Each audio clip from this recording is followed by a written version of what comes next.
Welcome back to Grassroots Media. Welcome back to this week's edition of the Pizza Inn Saturday Morning Kickoff Show, live here from Pizza Inn in Greeneville. I am co-hostless again this week. Mark Brooks could not be here, so once again, got Dalton behind the camera doing producing and being an extra co-host. Yeah, I was about to say, I ain't gonna lie. It makes me feel like I don't really matter whenever you say things like I don't have a co-host on screen. I'll fix that. Yeah. Okay, there you go. On-screen co-host you do not have today. Yes, I'm co-hostless on screen, sitting here at the dinner table alone with the breakfast pizza. Once again, Kyle, shout out to letting us come by. Come get a breakfast pizza if you haven't ever had one yet. I mean, everybody that comes through says it's good, so why not try one yourself? We've got a lot of high school football to talk about. So sit down, join us as we talk about some high school athletics throughout Greene County. We'll touch on some other ones too. We've got some very important events going on today and that went on this past week, but let's talk about the Greeneville Green Devils first. Sounds good. Traveled up to Kodak last night. First time ever facing off against Northview. First time ever playing at Northview. They come away with a 31-0 win playing against the very reminiscent Oregon Duck-like uniforms. I don't know if you saw those. I did see those. Those were very nice. I enjoyed those uniforms. But yeah, Greeneville, you would. Coming out with a 31-0 victory, setting up the big matchup with Elizabeth next week, which we can finally talk about now that we've got everything else out of the way. And all the pieces have come together for that matchup. But before I get into that, Carson Quillen, what a night. 4 touchdowns, was the only kid that carried the ball all night. Had 175 yards on 33 runs. Again, accounted for 4 touchdowns. Carried them to a 31-0 win. They only allowed 104 yards on offense. Greeneville looked motivated going into that game. I mean, They probably already had Elizabethton on their mind. I know for a fact they had to have had Elizabethton on their mind a little bit. And you knew that kind of played a factor in why they came out so motivated. And they came out with a 31-0 win and blanked Northview in their first ever matchup. I think we talked about it last night in high school game day. Coach Carter and I did. And that Northview is a really good football team. And I expected them in that game against Elizabethton to put up a little bit more of a contest, a competitive contest, I guess, than what they did. But after seeing that score, I quickly realized that that wasn't going to be the case, that Elizabethton and Greeneville are just so far above everybody else in their region, and it's year in and year out. And so, TWSAA made these region schedules this year. They knew what they were doing. That's why we get, we'll talk about Hampton and South Greene later. That's why we get Hampton and South Greene in week 11. That's why we get Greeneville, Elizabethton in week 11. But you're right. I mean, you had to take care of business. You wanted to go out and score. You knew you weren't going to score 70-something points like you did against Granger County, but you knew you needed to go out and take care of business. And sometimes it's way more refreshing to come out and take care of business on the defensive side of the ball like Greeneville did last night, as opposed to scoring 60, 70 points on offense. And I think one of their drives, they had 66 yards on one drive. So outside of that, you're only allowing them to, 38 total yards outside of that one drive, which is pretty impressive, honestly. Other stat leaders they had, you had Corbin Cannon slinging the ball. He was 8 for 14 for 112 yards, and then Samples had 3 of those catches for 66 yards. He had I guess that's over half of the yardage that Corbin had overall. First team to hold Northview scoreless all year, too. That's pretty awesome. Elizabethton, I think, allowed 1 touchdown in that game, and Greeneville holds them scoreless. I don't think Greeneville scored as much as Elizabethton, but it looks like they put up a better defensive effort, too. And being the first time that you play somebody, too, I think that also gives an extra incentive to kind of want to win that game. Yeah. I don't know if it's just me that always thinks that way, but I feel like the first matchup that you ever have with somebody, you want to win that game, because when you look back at the history of that, I wouldn't say rivalry unless it turns into one, but the season series, or I guess the all-time series, you always want to be that first one to claim a win over them. And I think that might have weighed on Greenville's mind a little bit, too. Yeah, I mean, Northview is a relatively young school, so therefore they have a relatively young team. It wasn't that long ago that they were playing a JV schedule because they didn't have but freshman and sophomore, maybe a couple juniors. And so you've seen them get progressively better, and they've grown through divisions from 2A to 3A to now 4A. They're going to get better every year. But again, they've played really, really well. At times this year, I thought that they were a team that would, have a game kind of like Morristown West did with Greeneville, where they played, tough all the way up until the end of the game, and it was a two, maybe 3-score game. Greeneville kind of separating themselves at the end of the game. But I did not see a blowout opportunity until I saw Northview play Elizabethton. And again, it's just so hard to every year. It's so hard to just really understand. And again, Coach Carter and I talked about this last night. To understand how far above other teams in their region that Elizabethton and Greeneville are until you see them play Northview. I mean, Northview beating the brakes off of teams this year, and then Greeneville beating the brakes off of. I wouldn't say beating the brakes off of Northview, but I mean, well, both Elizabethton and Greeneville. I mean, a 31-point win, shutting out a team, holding them to barely over 100 yards. It's a testament to where the talent gap is in the region 1 for 4A, but really any classification that Elizabethton and Greeneville is in, it really doesn't matter. You see both of those teams going out and getting wins against 3A, 4A, 5A, and even 6A teams. It's strange, in a good way. If you're a Greeneville fan or an Elizabethton fan, it's strange how that works out. But I don't know that I really thought that there would be much of a contest last night. I thought Greeneville would take care of business. I didn't realize that their defense would play as tough as they did, but I'm happy that they won because that sets up a real showdown here. I mean, truthfully, the game that we're going to get this week, Elizabethton Greeneville, a lot of people would say, and I would probably tend to agree with them, this is a state championship type game. It is, because you could very well see both of them in the state championship again this year, because if you think back, Greeneville debuted at number 1 on the polls this year, and they slipped a little bit even though they haven't lost a game. The only reason they've kind of slipped a little bit, I think, is because of those 2 no contests. Yeah. But look at those 2 no contests. You're sitting tied with a 6A Dobbins-Bennett team, and you're sitting tied with a 8-year straight state champion Alcoa team. Just in and of itself that you're sitting tied with those teams is an accomplishment on your own. I mean, when you're a Greeneville Green Devil, the standard is obviously win. But look at the caliber of teams you're playing. That's a 6A team and a 3A team that's won the state championship 8 years in a row and like a bajillion times in their program's history. Yeah, and you're right. I mean, they were tied at the points whenever those games were shut down. But I mean, who's to say they wouldn't have won? And in games like that, you're not going in expecting to. You expect to win, but you're not going in expecting to win games 31-0 over Alcoa, over Dobbins-Bennett. You would take a 3-point win. You would take a touchdown win. Like those are big.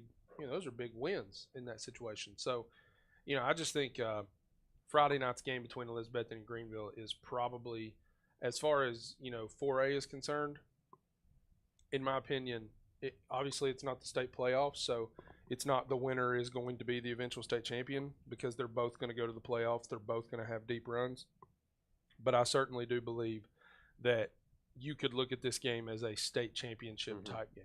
It's really that simple. And you wouldn't see both of them meeting again in the state championship, but you could very well see it happen again in the playoffs because you've seen it happen in the past. You've seen it happen recently where they play in the regular season, month and a half later down the road, and they're meeting again in the playoffs.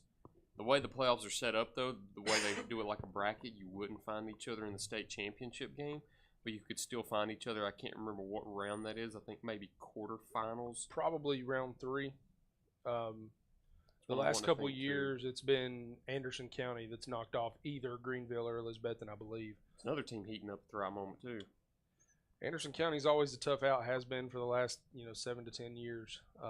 It's kind of been a thorn in the side of both Elizabethton and Greeneville in a lot of ways. So, that second, third round, getting by those Knoxville teams. I mean, I think it's really crazy because growing up here in Tennessee, it was kind of Middle Tennessee, and obviously Maryville and Alcoa. Those were your 2 staples in East Tennessee, and you had some really good teams in East Tennessee. But your litmus test of like who's going to be state champion, a lot of the times that came from Middle Tennessee, and even sometimes West Tennessee. But now it's like arguably, and it is an arguable point, but arguably East Tennessee in really almost all classifications of public school football, East Tennessee's kind of the litmus test. I mean, if you can get in the playoffs, if you're in East Tennessee, if you can get through the second and third round, really those last two games, I mean, your semifinals and championship game, I'm not saying you're playing worse teams, but you are battle tested. And you've played you're not going to play a team that's just like way better than the teams you've already beaten. So, it's a blessing and a curse. It's a blessing in the fact that, for Greeneville Elizabethton, they get through that second, third round, even if they're playing each other in that third round or they're playing Elizabethton, you get through that. It's kind of just like last year with Elizabethton. I mean, it's almost smooth sailing to the state championship. 3A, it's very much like that because you look at the state champions the past few years, most of the time they've been from East Tennessee or they've had an East Tennessee representative in the championship game. Yeah. Last year was Anderson County. I believe 2 years ago was Tullahoma that beat Elizabethton in overtime. And then you go back before that, it was Elizabethton 2 years, I believe, in 19 and 20. And then before that, it was Greeneville for 2 years in 17-18. So if you look back, I think 5 out of the last 6 state champions in 3A have been from East Tennessee. And that's probably my favorite classification to pay attention to, just because of that, is because you have a good chance of seeing Greeneville, Elizabethton, or Anderson County in the state championship every year. And, of course, that's how it's been the last 6 that I know of. Yeah. Maybe even longer before that if you go back and look. Might even be a larger number, like 10 of the last 12 or something like that. But Anderson County's had a brutal schedule this year. They're heating up at the right time going into the playoffs. You've got Greeneville and Elizabethton this week for the Region 1 4A championship, which I think everybody had their eye on, including TSSAA. That's why it's scheduled right now. So I think everybody's eyes is going to be on that Friday night. Other Greeneville athletics. Greeneville girls soccer, sub-state today. I believe 2 o'clock at Fox Field, Terry Bellamy Soccer Park. They've got Gibbs. Win that, you go to state for I don't know how many straight years in a row it is now. Get out there and watch that game before Alabama, Tennessee. Yeah, I guess you could. Go support the Green Devils, the Lady Green Devils. I don't know how many they've been to in a row now. I mean, everything Jerry Graham's done down there. They need to build him a statue at some point. Whether it be at Fox Field right outside Burley Stadium, because, I mean, what that man has done for those soccer programs at Greeneville is amazing. Yeah, it really is kind of legendary. It's mind-boggling. Yeah. Like, you look at how many he's been to in the years, it's like another one's like Stephen Gregg with volleyball. Every year you've been a coach, you've been to the state tournament. That's pretty good stuff. He's had some good talent, too. Yeah. I mean, they both have. Both have. And I think, too, shout out to Brian Staten and some of the others. I mean, a lot of this is not taking anything away from Coach Graham or anybody to do with the Greeneville High School soccer program, but I think he would even tell you, Rustin Jones would tell you, that a lot of the success that Greeneville soccer has is because of the Galaxy program, and really just from the very beginning of YMCA. I think Greeneville is kind of one of those communities that really embraced soccer way earlier than a lot of other communities did. And I think that you're seeing, for the last however many years, you're seeing the fruit of that decision, come to fruition. And, but. And I think that's why Greeneville sets themselves apart from every other county team, too, is because you have good seasons out of Chucky Doak. You have the good season out of West Green every now and then. But you see Greeneville making the state tournaments every single year. And I think it's because of that, as they all play when they're younger. And they all play together. So by the time they get to high school, they've already got the chemistry. They've already been coached by Coach Cram. And when you play with somebody for that long, I think you know it as well as anybody does, you're already comfortable playing the game. So you go into games like that, then you've already got that extra competitive edge on everybody. Well, especially when it's a sport like soccer. I don't know a ton about soccer, but when I watch soccer, it reminds me a lot of like chess. Mm-hmm. Because you're literally just moving pieces back and forth, trying to find a weakness to be able to attack. And when you do that, it's a lot like chess. And when you've played with the team that you're around for so long, that's why I would say that Maryville football for so long was as good as they were, because a lot of those teams that came up through there had played together since they were 7-8 years old. And they ran a similar type of system all the way through, Pee-wee and midgets and, middle school, JV, varsity. They played together. They knew the system. They knew the communication. Like all of that was just kind of second nature. And I think you see that with soccer, and I think it's probably more important than soccer because, you know, you just when you're moving the ball down the field, you have to be able to like know that I know where that person's going to be. Like I don't have to question it. I know they're going to be there, so I don't really have to look up other than to just make sure that I've got, you know, good aim with this pass that I'm about to make. And you see that you watch them play, and that's a testament, man. I mean, it's a testament to the work that they put in and the camaraderie that they have. And you know, I think in high school sports, even middle school sports, anything that has to do with teenagers, that's a really good litmus test, if you will. I've used that word a lot. It's a really good litmus test of how good a team's going to be is if they can play together and work together. Mm-hmm. I think it's all we've got for Greeneville, though. Once again, Greeneville, Elizabethton next week. A matchup that everybody's going to be paying attention to for the Region 1 4A Championship. Greeneville Ladies Soccer.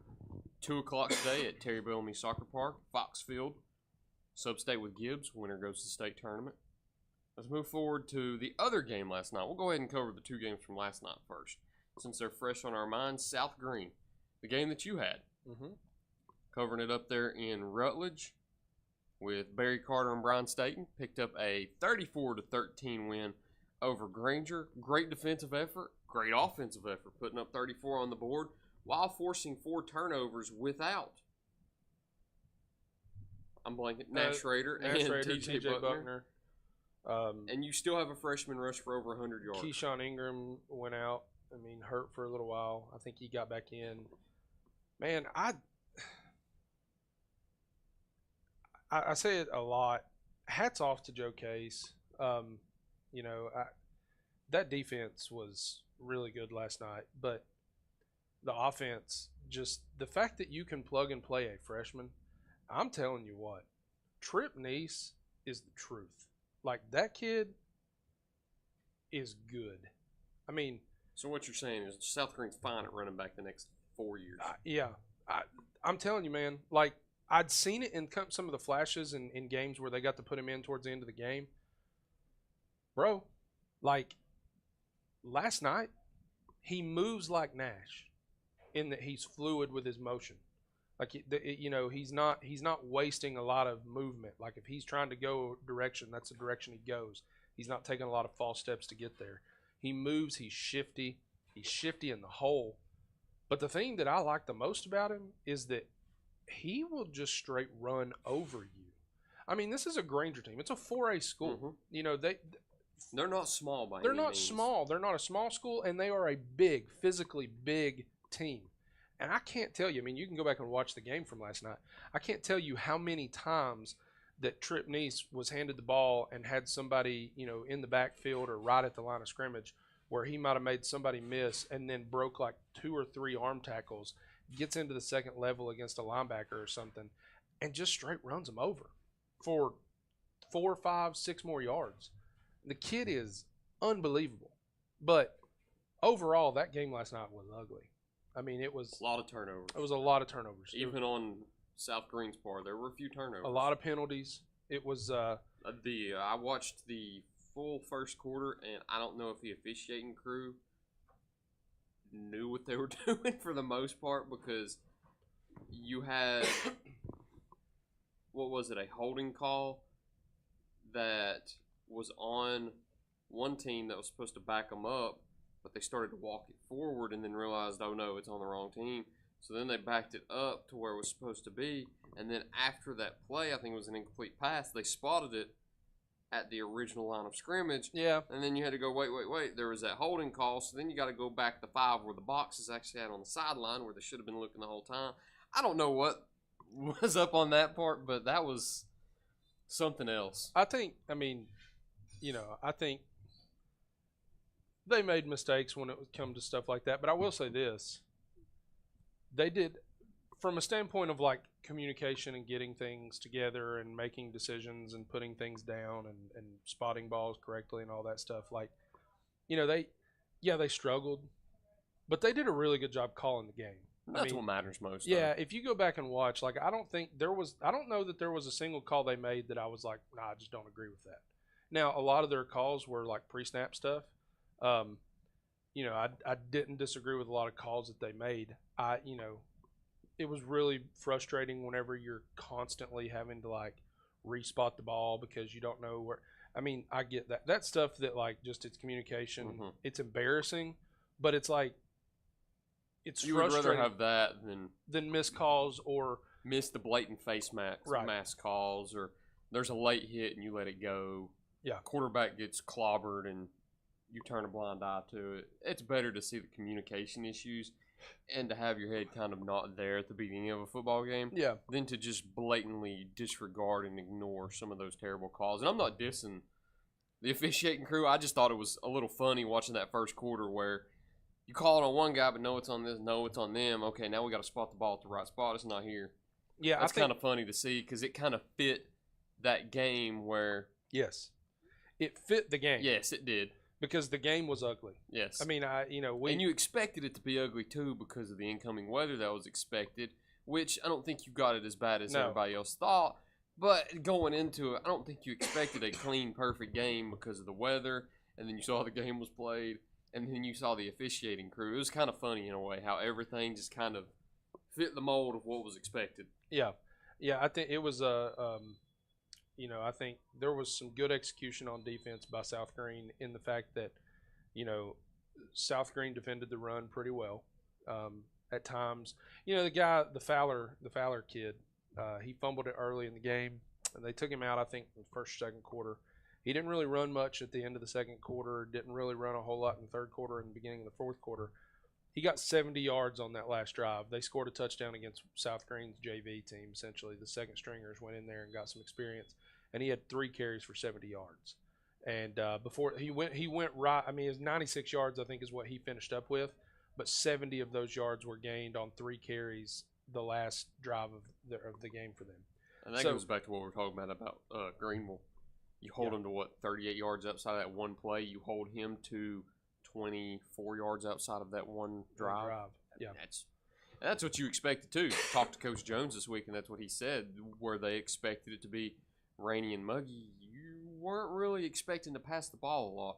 So I think both teams' game plans going in were to run the ball.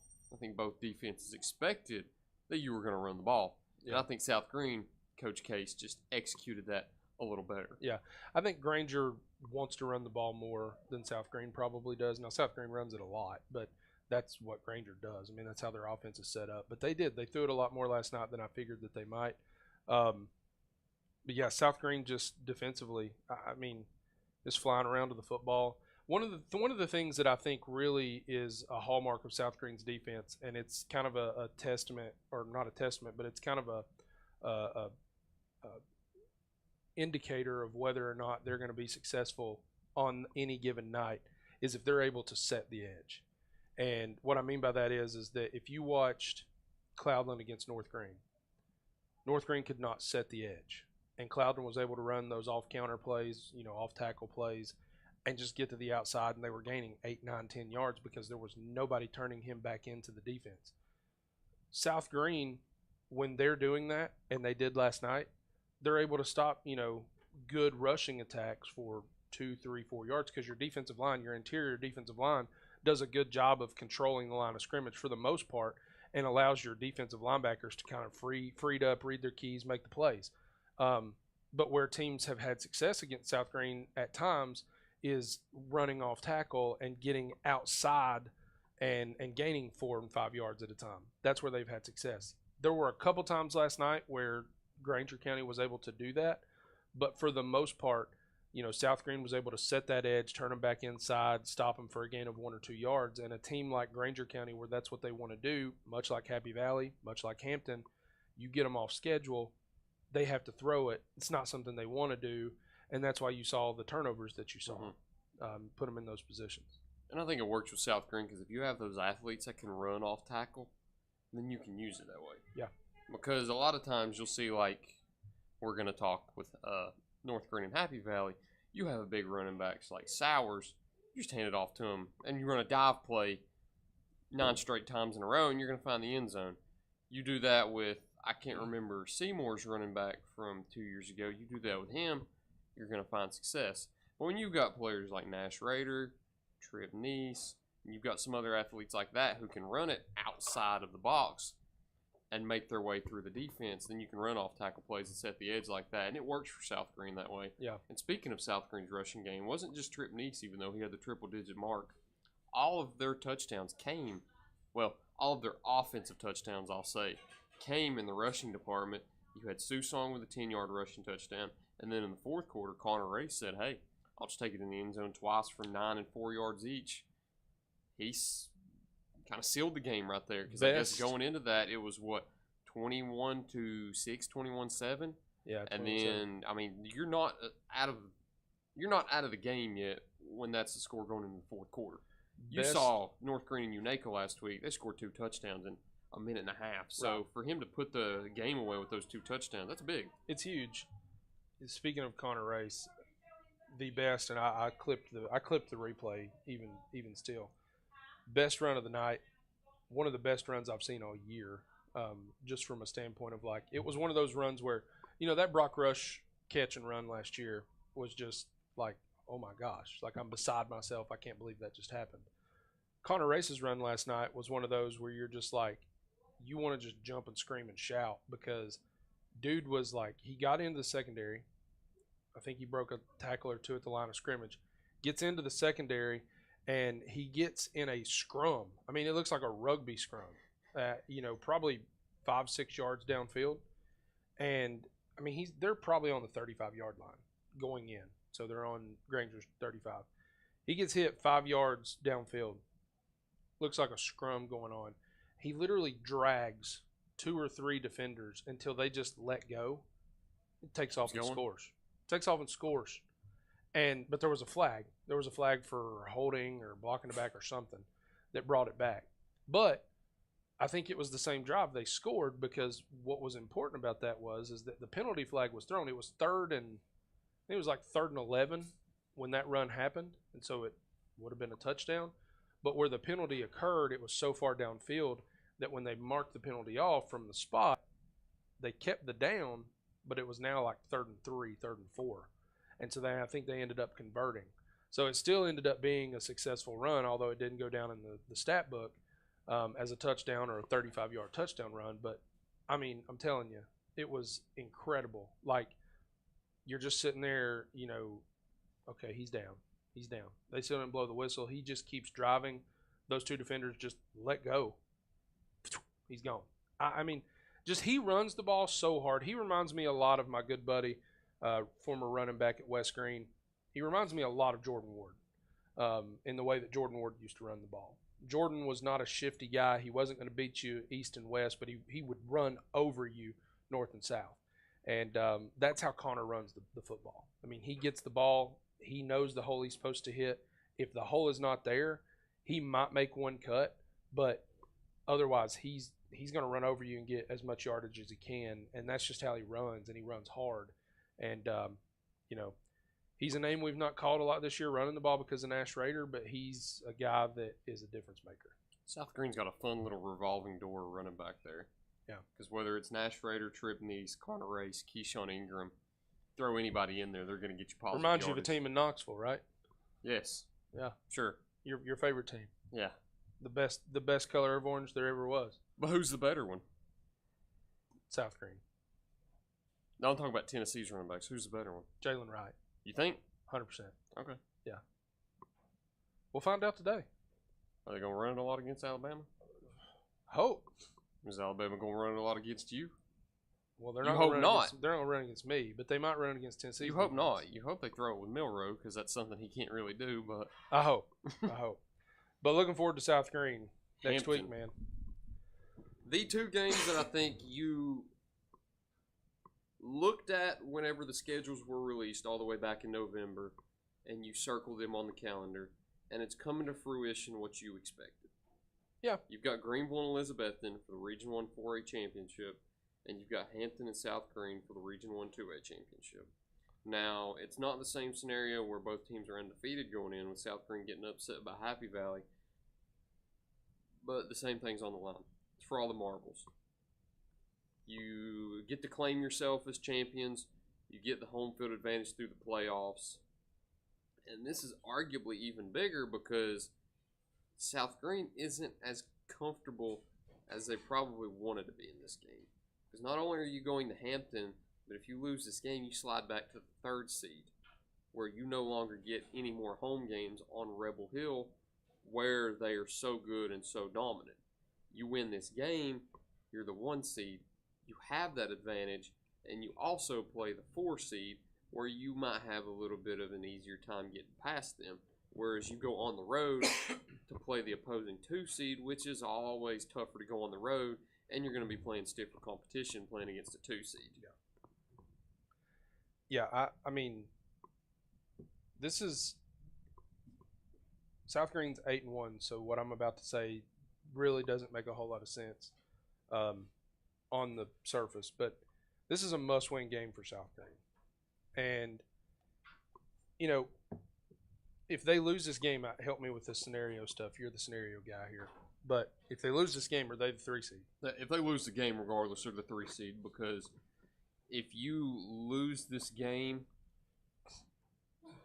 Happy Valley would have to lose to West Green, I believe. Well, I believe they would have to lose to West Green, and then if they lose either way, they're a 3 seed. Yeah, because if Happy they Valley lose would either only way, they're a have 2 3 seed. losses. Actually, yes. So I say this is a must-win, not because even if South Green goes on the road in the first round as a 3 seed, I still think they're probably the favorite.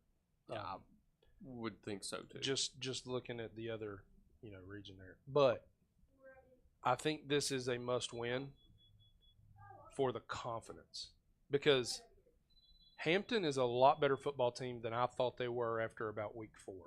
I thought after week 4, week 5, Hampton was really kind of taking a step back from years past. And I felt the same way. I think it was – I'm probably going to say the same thing you are. I think it was that certain week that kind of changed opinions, because I'm not saying Hampton's better than South Green, because I still think South Green has that competitive edge where if they have their healthy athletes on the field, then they go out there and win that game. But that was the week where you saw Happy Valley upset South Green, and I was in attendance to watch Hampton roll over West Green and just didn't play fair. Yeah. I mean, they took the ball away 5 times. Every time they did, they were just like, okay, we're going to run over you or throw it 50 yards in the air for a touchdown. You're not going to do anything about it. I mean, Hampton wasn't playing fair, and that was the same week where South Green gets upset. I think it kind of changed everybody's opinion on Hampton.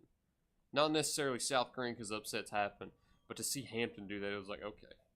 Well, I think I've heard it from a few people around the county. I told you that people would say things to me.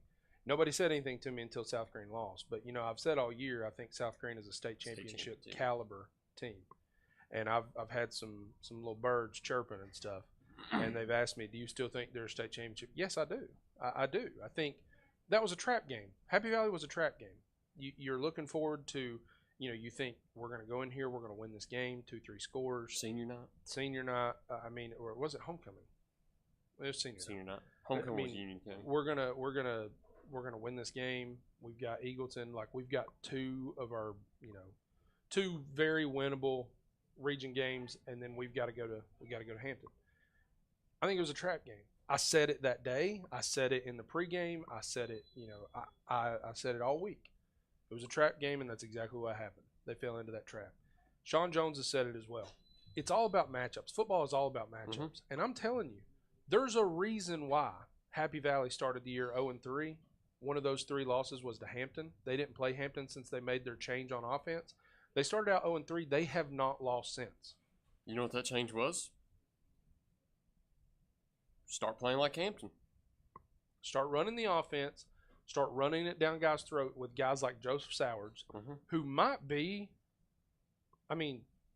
he is a freak. It's hard to find a better running back because the kid is like 6'3". Send him up the middle. He's like 6'3", 6'4", 200. He probably runs like 240, 250.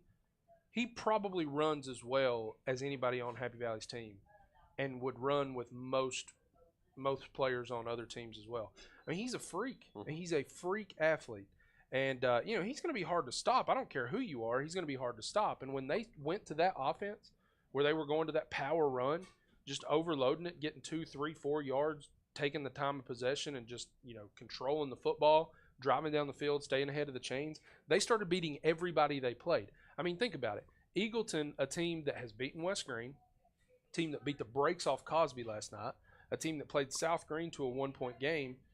By the way, South Green, a team that beat Chucky Doak, beat Granger County by, really almost Crockett, 30 points. Beat Crockett, beat Seymour. Beat Eagleton by 1 point. This is a team that Happy Valley went and beat by like 30 points, okay, after they made their offensive change. They're a different ball club now than when they played Hampton again. If they have to play Hampton again, I think that game it's a lot different. I'm not saying Happy Valley would win, but I think closer than you think. It's a lot closer. And so, I think Happy Valley was a trap game. I think it was a trap game for South Green. I think that some of the injuries hurt. The injury to Nash Raider does hurt, but Trip Neese he's a viable backup. Connor Race is a viable backup. TJ Buckner, hard to replace TJ Buckner. That's going to be the one that's hard to replace because you've got those running backs that you're not going to have somebody better on that team than Nash Raider, but you've got the players that can make up for what you're losing there. It's hard to make up for the height that Buckner brings to the table, and it's hard to make up for that athleticism with the height mixed in. Brian said something crazy last night, like so much of a percentage of their yards in the passing game comes through Buckner. And if you sit down and watch a game too, which I know you've done plenty of times, so as I a lot of their passes go to Buckner. You have a lot that go to Blair, you have a lot that go to Gentry, but a lot of those passes go to Buckner, and you understand why. You saw that incredible one-handed catch that he makes. He's got the speed to get outside the edge. It's hard to take him down. Yeah. I don't know how tall he is for sure. Yeah. But with a helmet on, he looks 6'7", 6'8". That's hard to take down because you can't really hit him up high because you're not tall enough to hit him up high. Right. Well, and he reminds me a lot, like the dynamic that he provides for Jacob Susong and really that whole offense is kind of like what Devontae Adams did for Aaron Rodgers. Anytime Aaron Rodgers was in trouble or had a free play or whatever, just find Devontae. Just throw it up. Just throw it up in his general direction, and 50-50 balls, probably about 60-40 balls. And that's how it is kind of with TJ Buckner. Susong knew if he's running a route and Buckner is a key, if he's man-to-man, throw it. And I'm sure that's what he's been taught. If it's man-to-man defense, just throw it up because he's going to go up and he's either going to get a pass interference called or he's going to catch it. And, just throw it up. And so having him out really hurts. But saying all that to say, this South Green team, they're not going to get out-schemed next week by Hampton. They're not going to get out-schemed just because I don't think Hampton's offense is really a scheme-heavy offense. They're not running like Veer or anything like that. Plus, you got Joe Case. He's going to watch their offense and scheme until his eyes bleed. Yeah, I'm sure he's doing that right now. You're probably right. You're not going to get out-schemed. I don't believe you're going to get out-coached, period. As far as talent goes, they're not going to out-talent you. You have talent to match all across the board. They're not going to out-physical you. I think South Green, when they want to be, is a physical team. Now, whether or not they go stupid with the physicality and get penalties thrown, that's a totally different story. That, to me, is going to be the biggest thing. One of the main reasons they lost that game to Happy Valley is because of stupid penalties.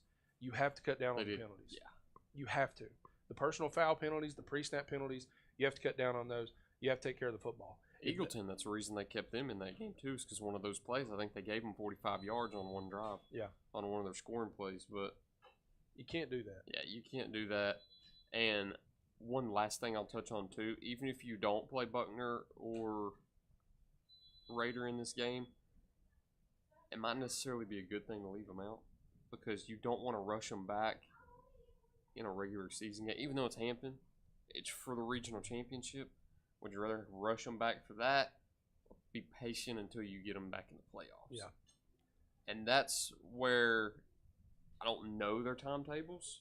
You really can't talk about their timetables on here because you're dealing with minors, and that's a HIPAA violation. But when you potentially get them back down the road, I think you would rather wait to get them back in the playoffs than to try to rush them back against Hampton.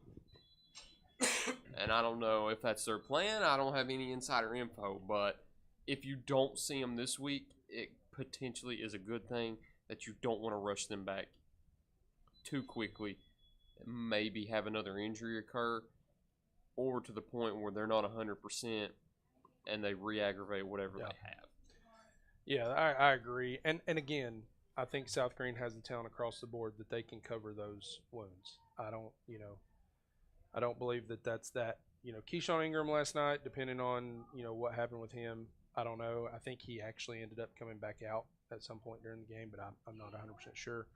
I think that's going to be a big, big telltale sign. Can they put that together? But to put a bow on this, South Green Hampton next week is going to be a good game. I know there's a lot of people out there thinking that Hampton's going to beat them down, and they might. Like that. That's one of those games that if South Green comes out, lays an egg, turns the ball over, stupid penalties, Hampton is the type of team that can take advantage of that and beat you by 2 or 3 scores. I mean, they are that team. But I think if South Green comes out, plays sound football, works the game plan, it's going to be a good game. I think so too, and you've got those 2 important games next week that we've covered on this part, though. Those were all the games from last night. It's another weird week, as you've seen plenty of times here in 2023. You had games shifted around. South Green and Greenville were the 2 played on Friday night. You had 3 played on Thursday night. Chucky Doak, North Green, and West Green. We'll go ahead and get those in the second part, though. We'll go ahead and take a quick break because you've heard us talking here a lot, so we need to go ahead and get some messages on the screen first. So we'll be right back in just a minute here on Grassroots Media. Pizza Inn offers contactless buffet to go with JoJo's Family Feast or anything on our menu for carryout. We also honor birthday parties and cater to businesses and large events. We make it easy. Call us today. Pizza Inn Greeneville.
Pancakes, or donuts, the Davy Crockett Travel Center in Baileyton has the cure for all your cravings. While you're there, shop our general store for souvenirs, gifts, and cellular accessories. In a hurry, grab a cold drink and a hot dog to go. Check us out on Facebook and come to Baileyton.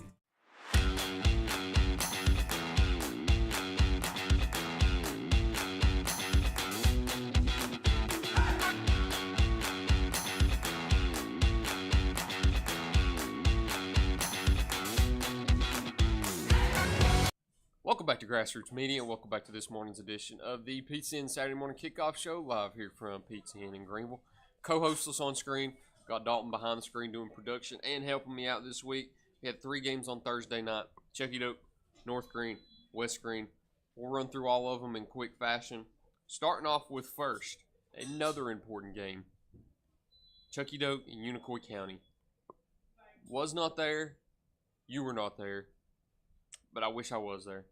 Yeah. Because that ended up being another classic in the Unicoi County Chucky Doak rivalry. I don't know if you can necessarily call it a rivalry, but it's sort of a rivalry. It's one of those where it's not heated, but it's became such a great series to watch every year that you essentially want to call it a rivalry. And it did not disappoint this year. Overtime with 92 combined points.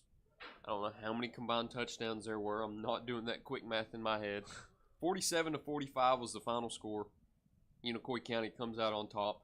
I know I heard you and Barry Carter talk about it a little bit last night. What were your thoughts from that game? Of Chuggy Doke? Yes. I think you got to be able to play defense.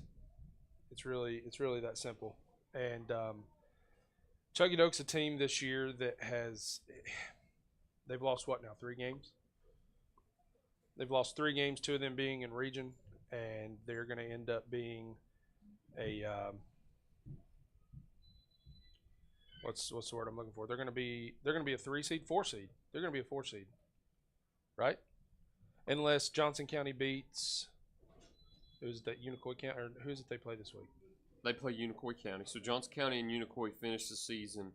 I think if Chucky Doke were to win, they would finish 3-2. If they win and Johnson County wins, I think they would finish as a 3 seed. Yes. No. I think no. They're 3-2 either way. I think because they're a 4 seed either way because you've got those losses to Johnson County and Unicoi. Okay. So right now they're 2-2. You beat GP, you're 3-2. If Unicoi were to beat Johnson County drops to 3-2, and they have that win in head-to-head. So essentially, Chucky Doke is stuck in the 4th spot at the moment. Okay. So you win this game this week, you're gonna finish your 6-4. Mm-hmm. You win this game. You beat Gatlinburg-Pittman, number 1 seed in the region.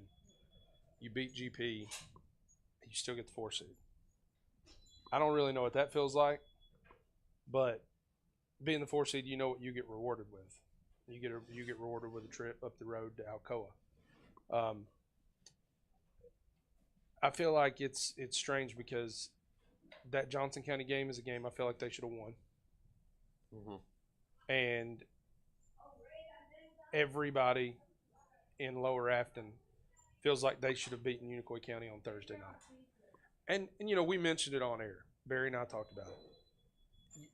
Marcos Rojas last night, probably even still some today, he's probably wearing his heart on his sleeve. He's probably a ball of emotions because he feels like he lost that game because he kicked one off the crossbar with a chance to win it with 1.7 seconds to go. The fact of the matter remains, and Barry said it, and I'll back it up. And I'll agree because I know what you're about to say. You can't – that is not how that works. There are a lot of other plays in the game that dictate whether or not that one extra point, is the difference in the game. You could have had a missed tackle that could have stopped them on 3rd down on a scoring drive. You could have had a turnover that if you completely redo that play that could have led to a scoring drive. I mean, you don't know. Yeah. Football's a game where one play changes everything, and that one play could have been the first play of the game. You can't beat yourself up for missing that extra point and saying it's your fault you lost that game because, like I said, you could have had a missed tackle on 3rd down that led to a first, that led to them scoring 6 or 3 or 7 or 8 or however many. You could have turned the ball over yourself whenever you could have been on your way to scoring a touchdown.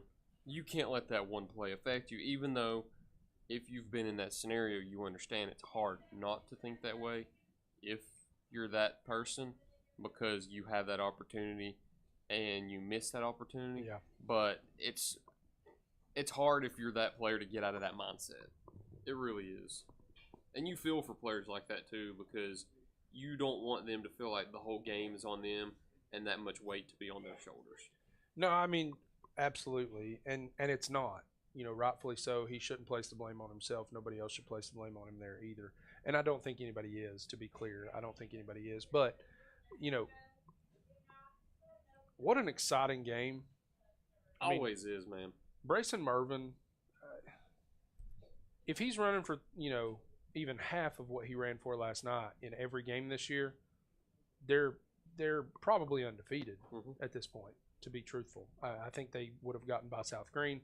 I think they get by Johnson County, and they certainly, they had the opportunity to beat Unicoi County there Thursday night. I think they're undefeated or at worst 1 loss. So, he's a highlight reel, but so is Brock Rush. So I mean, really, that offense, it's going to be sad to see that offense kind of broken up over the next couple of years. So I mean, I know Brayson's still going to be around for at least 1 more year at least. Like he's got a COVID year or something. You know, he's going to be around one more year. But you know that Chucky Doke offense the last 2 years has been fun to cover. Okay, so we have not got this confirmed by Chucky Doke rep, but I believe Brazen's performance on Thursday night is the new single game rushing record in Chucky Doke history, because 2 years ago when Chucky Doke played West Green in week 11, our good buddy Mark Brooks was covering that game when Brazen had 324 yards, and he wrote in his article that he was 6 shy of the single game record, which would have been 330. And Thursday night, he got 335. So I haven't had a Chucky Doke rep confirm that yet. I'd like to have somebody confirm it before, but we believe that could potentially be the new single game rushing record in Chucky Doke High School history. And with probably 300 games that he's had now, is it time to start talking about maybe new career rushing record at Chucky Doke? I don't know the yardage. I don't know the record. I'm not that in touch with Chucky Doke athletics and like the records and such. But with the games that he's put out and the amount of games that he's going to play by the time he graduates, you got to have that conversation where even if he's not the top guy, he's one of the top guys. Yeah, he's definitely going to be one of the top guys for sure. I think if he's not already close to the career record, then you know, I would be interested to find out about even single season, where he's at in that regard. I think by the time he leaves, he's going to have a lot of the rushing records, if not all of the rushing records. Single game, he might have single game touchdown. I don't know. Single season, career, all those things. Gonna be interesting to see there. You know, obviously as long as he can stay healthy, but. For Chucky Doke, you've got a big game this week coming. It's been a little bit of a rivalry. We've talked about it. It's been a little bit of a rivalry the last few years in the playoffs. This year you get to do it in the regular season. Third year in a row in Lower Afton. How crazy is that? Yeah. I mean, I think it'll be an interesting game. I think Chucky Doke, they have the pieces to play with them. Mm-hmm. Obviously, the defense has to show up. You know, the defense has to show up and play football, and if they do, I mean, it could be another close game like we've had the last two meetings between Chucky Doke and Gatlinburg Pittman. Either way, you know, you're looking at the 4 seed square in the face, and you just hope that, you know, you can put it together and just, you know, go out to Alcoa. And again, they play the game for a reason. There have been bigger upsets before. That's one of the things I was going to mention is you got to play them at some point. Yeah. I mean, you got to play them at some point, whether you were able to beat Unicoi in Johnson County, and even if you lose to GP and you get the 2 seed, you beat GP, you win the region, you get the 1 seed, you're seeing Alcoa. Yeah. I mean, there's just no way around it. I mean, you hope for one of the biggest upsets in East Tennessee football history where they go down before you get to match up with them. That's probably not the case. You're probably going to see Alcoa in the playoffs. Probably a good chance you do. Why not get it out of the way in round one? But the unfortunate part is you don't want to travel to Alcoa. Well, no, but, you know, here's the deal, though. I remember my senior year, we ended up going 5-5, I believe, in the regular season. We were 2 games. I mean, the last 2 games of the season, we played South Green and Cumberland Gap. South Green beat us 3-0 in the Mud Bowl. And then Cumberland Gap beat us 33-31. So in the last 2 games of the season, we ended up finishing 5-5, but we were like 6 points away from being 7-3. And so because we went 5-5 at that time, I don't remember exactly how everything was done. We were a 2A team. Alcoa was a 2A team. At that time, I don't exactly remember how playoff seedings were. I think it was still like top 2 or 3 went to the playoffs, and then there was a wild card. And so we actually got a wild card spot. And we thought that by losing, if we beat Cumberland Gap that we would get the wild card spot and probably go on the road somewhere. I can't remember where we thought we'd go. We thought we would get the wild card spot and be going to Alcoa. That's what everybody thought. That's what all the pundits thought. That's where we were projected to go play, was Alcoa. And at the time, Alcoa had a senior, who I was also a senior. They had a senior named Tyler Robinson, who went on to play tight end at University of Kentucky. And he was really good. He was like their stud athlete. This is only a few years after Randall Cobb had left Alcoa. And so, he was really good. Everybody knew who he was, nationally recognized recruit. And we wanted to go down there. Now, in our heart of hearts, we knew we were probably about to get our eyes beat in. But we had went 0-10 our freshman and sophomore year. So it wasn't like getting our eyes beat in was anything new territory for us. We wanted to go to Alcoa. We wanted to play the best. However, luck or whatever, we ended up drawing Happy Valley, which was in our conference at the time. And they had beaten us earlier in the year. And we go down to Happy Valley, and I think they ended up beating us like 20-7, 20-14 or something like that. We nearly upset them. I mean, it was one of those games they got a score late that made it a 2-score game or something. But, I say all that to say, if I'm Chucky Doak, and I know that I'm going to, right now I'm going to be the 4 seed, yeah, you're going to go out and try to win this game Friday night. But I'm not looking at this going to Alcoa as like a death sentence. No. As a teenager, I'm looking at it as a challenge. Like, I'm going down there with the idea in mind that, at some point, somebody's going to upset Alcoa. Why not And at us? some point in the playoffs, you're going to have to play them. Yeah. Because like we had talked about going back to the Greeneville-Elizabethton scenario, you're playing a bracket style where you were matched up with the opposite regions in your area. You don't see any teams from Middle and West Tennessee until you get to the Final Four, the semifinals, and the championship. So you're going to be seeing them somewhere, whether that be quarterfinals, round of 16, opening round. You're going to have to see them. Yeah. I mean, might as well go get your work done early, Coach. I played at Hiwassee College, and Lance Knight was our coach at the time. And one thing he always taught that stuck with me and still sticks with me now: get your work done early. I would say, playing Alcoa is definitely some work. Might as well get it done early. I mean, my gosh, you go down to Alcoa and you knock off Alcoa in round number 1. Everybody is going to be talking about. Everybody in the state of Tennessee is going to be saying, "Wow, what about it?" Now, is it easy? No, it's not. But that's the mountain that you're facing right now. And do you have the talent to do it? I think so. I mean, I think you do. I think you have the talent to upset a team like Alcoa. Obviously, you have to have some breaks go your way and things like that. But all that to say, at this point, I'm just rambling on. All that to say, Chucky Doak has had a really good year. I think if they win and go 7-3, or if they lose and go 6-4, neither one of those records really indicate how good this Chucky Doak team is. And one of my favorite quotes in sports too: 3 simple words. Why not us? Right? Why not be you? If you look and you're like, okay, Alcoa has not lost since yada yada. They've not lost a game in this region and yada yada. Why not you? Right. Don't look at it and be like, okay, we're going to be that next game in their monumental winning streak. Why not end it? Why not you? Speaking of Alcoa too, we'll mention this just a little bit. What a game that was last night. Didn't see it. Alcoa Maryville. Alcoa driving down the field, looking to put the game away, fumble. Maryville gets the ball back, kicks field goal to win it. Did not see that. Maryville almost lost 4 games in what Brian Staten said last night, the first time in like a bajillion years. When is the last time Maryville's lost 4 games in a season? I don't know. There was a point whenever I was in high school that I think that they had won 11 state championships in a row or something. I think Mark mentioned it last year whenever they lost.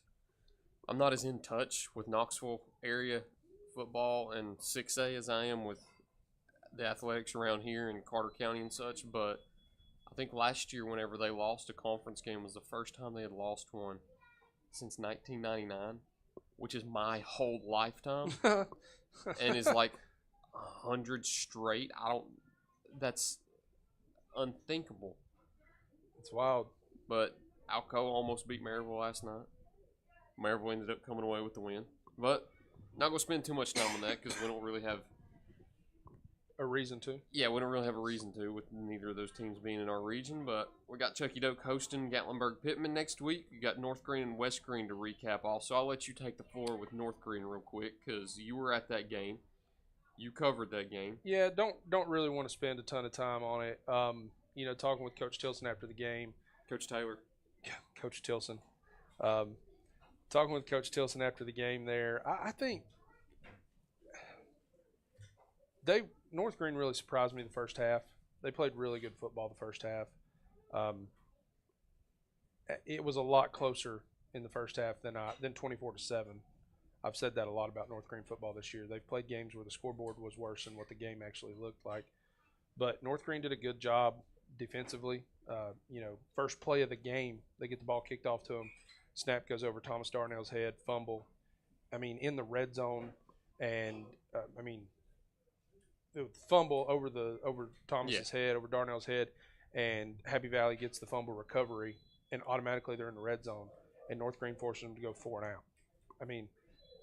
They did that a couple times. They played really good defense. They bowed up their neck. They got some turnovers. They did a good job. They played a good game in the first half. Happy Valley just a little bit too much from a depth and standpoint there, but it's like Coach Tilson said, man. We know that this game it's a non-conference game. It's one of those games where we're just happy to get out of here with nobody seriously hurt because we've got Cosby coming up next week.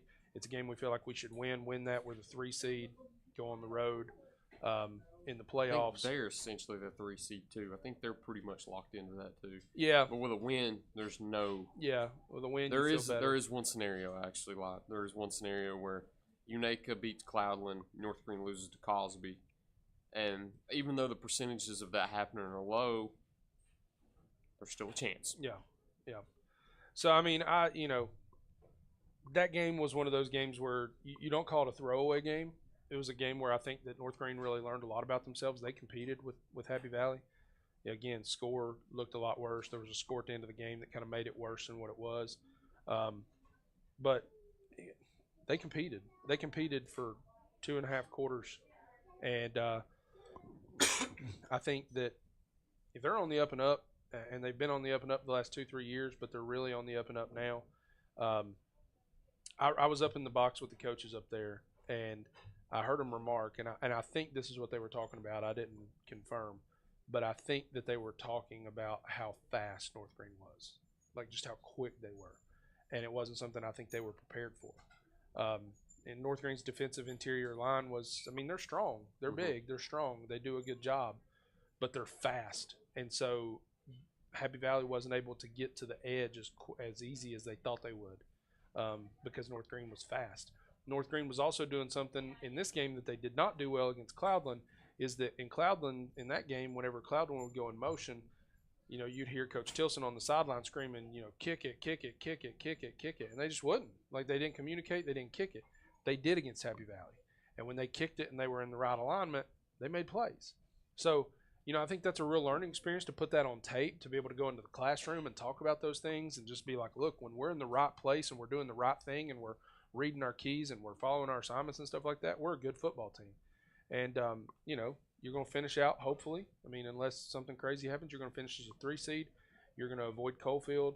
You're going to go on the road still, but you're going to avoid Coalfield in that first round. You don't know necessarily who you're going to play yet either. That's another thing. Yeah. There's a scenario where that could change also. Yeah. So, you feel good about how this season is going to end up.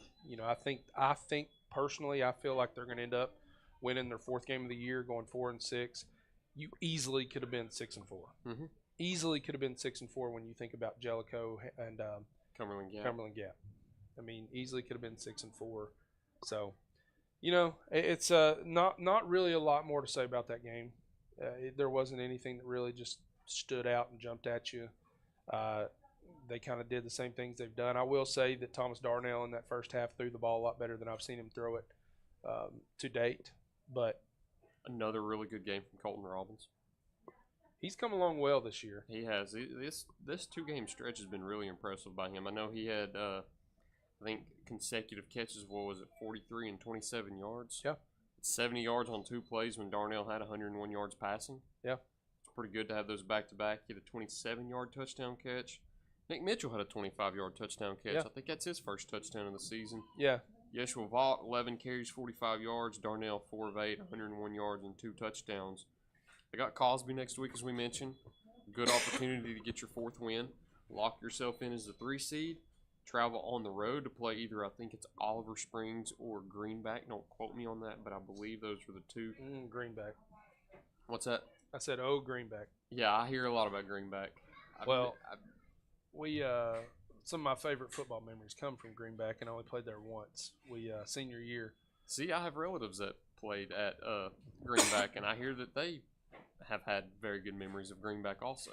Well, we played there senior year, and we ended up. They were really good. I think they ended up deep in the playoffs, but they were really good, and they beat us pretty good. I don't remember exactly what the final score was, but it wasn't like blowout, but it was pretty handily. But they had a lineman who was I don't know where he ended up going. He was a man. His name was Bear Plemons. His given name, Tyler, was Bear. Bear You know Plemons. you're in trouble when his given name is Bear. Yeah, and so we're on goal line defense. I'm playing an interior tackle, defensive tackle position, and we're on goal line defense. And we ended up we'll have to wrap this up. We just got to note that we got to get out of here. We've been in here too long. That happens sometimes when we That get happens. talking. I'll tell that story at a later date. All right, we'll go through West Green real quick too. 47-28 loss to Sullivan East. Apologies to everybody at West Green for not getting your part in today, but guess what? I got a show with Coach Monroe this week where we will talk all about it. Yeah, So there you go. we'll get in that at a later time. This is what I had for them.